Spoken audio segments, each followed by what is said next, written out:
Hello, Warbirders. This is Brian. This is a preview episode, so yes, it's going to cut off after a few minutes. I know it's annoying. I'm sorry. I'm a podcast listener as well as a podcast producer, and I hate when they do this too. But for the podcasts that I really love, I've gone ahead and ponied up and paid to support them because I really believe in them. And I'm asking you guys to please do the same for me. The link is right there in the show notes. If you're able to support me, thank you. If you're not, you'll get the full show next week. So here's your preview of Jug Part 1, the P-47 Thunderbolt. Hello, Warbirders. Before we get started, thank you to Dale Longmire for his generous PayPal tip. Merry Christmas to you. So if you're listening to this later, I am actually recording it just before the holidays. Okay, so let's dive in. So in this thunderstorm series, I've been playing with the symbolism of an approaching storm to describe the arrival of the P-47. This is part 3. We've already heard the far-off rumblings of the storm with the P-35, then the buildup of the thunderheads on the horizon, and the clearly defined storm front is approaching with the P-43.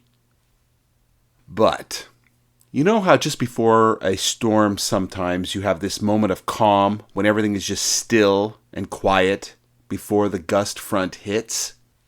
Well, ladies and gentlemen, for the purposes of our story, that calm is the last couple of halting efforts before the Thunderbolt itself strikes. The first is the P-44 rocket.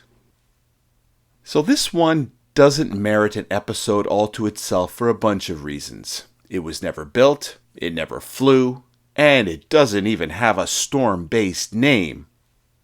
So at this point in the story, it is late 1939 into 1940, and the P-43 Lancer is just entering service.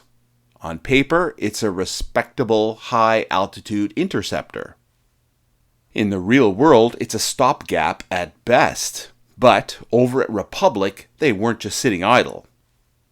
They were already sketching ways to stretch more performance out of that basic, and maybe getting just a little tired, Savresky P-35, P-43 DNA. Internally, the project was called AP-4J, and which the Army would briefly anoint as the P-44 rocket. If the Lancer was a P-35 with a turbo supercharger, the rocket was basically the same airframe with ambition. Bigger engine, higher ceiling, a bit more speed, more firepower. A logical, incremental evolution. They planned to stuff the new Pratt & Whitney R2180 Twin Hornet under the nose. This was a big 2-row radial promising on the order of 1,400 horsepower, which on paper would push the rocket's performance into the 400 mile per hour class. And in an alternate universe where that engine behaved itself, maybe they would have had something. The US AAC, the U.S. Army Air Corps, thought so and ordered 80 pre-production models. But the big problem was that the world was not standing still or advancing incrementally. Much of the world was already at war, and we warbirders know what that does to the evolution of aircraft. Every week, fresh combat reports were coming in from Europe. The Battle of France, the early days of the Battle of Britain, the brutal reality check of 1940s aviation. The bomber will always get through? Not necessarily, said the RAF fighter boys. Turret fighters? Well, that was an interesting idea. Suddenly, incremental upgrades weren't good enough anymore. You didn't survive by polishing last year's airframe. You survived by leapfrogging past everybody. And that P-44 rocket, for all its promise, was still tied to that same basic Savresky-derived fuselage shape, the same gear layout, the same internal volume. You could stuff a bigger engine into it, sure, but you'd never get the growth potential that frontline fighters were starting to demand. Then, the killer blow. The bigger engine that they were intending to stuff into it, the R-2180, just wasn't delivering. It simply wasn't enough. It wasn't reliable enough. It wasn't powerful enough, and it was not going to mature quickly enough to matter. It wasn't a single catastrophic failure or anything, more like a slow bleed of promise and priority. On paper, that Twin Hornet was supposed to be a powerhouse. 1,400 horsepower, 2 rows of cylinders, way more punch than the P-43's engine, but in practice, it just didn't deliver. The power was lower than advertised, and Republic's engineers began to question whether the trade-off was worth it at all. Meanwhile, over at Pratt & Whitney, they were juggling too many projects.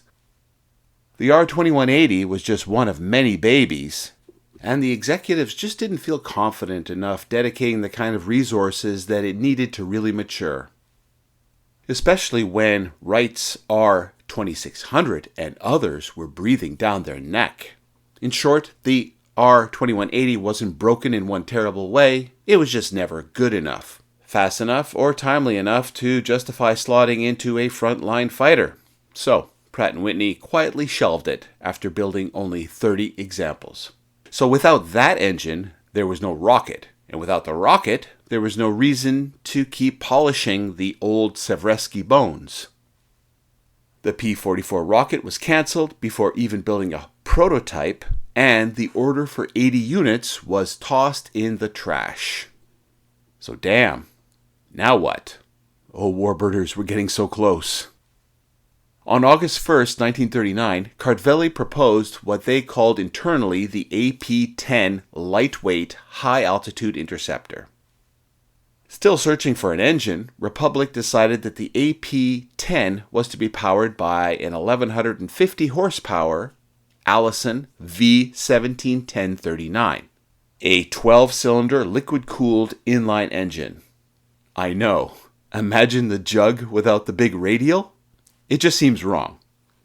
It was to have 2 nose-mounted 50 caliber machine guns. Maximum speed was estimated to be about 415 miles per hour, while gross weight was to be 4,900 pounds. In November 1939, the USAAC asked for a little more firepower, and so 2 30 calibers were added to each wing. The order was given the designation XP-47. Now we're getting somewhere.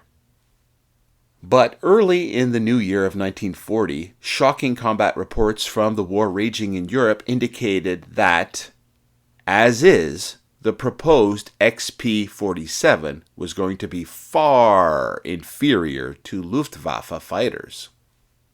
The USAAC published new requirements for the fighter, including an airspeed of 400 miles per hour at 25,000 feet, an armament of 6, or actually preferably 8, 50 caliber machine guns, cockpit armor plating, self-sealing fuel tanks, and a minimum fuel load of 315 gallons.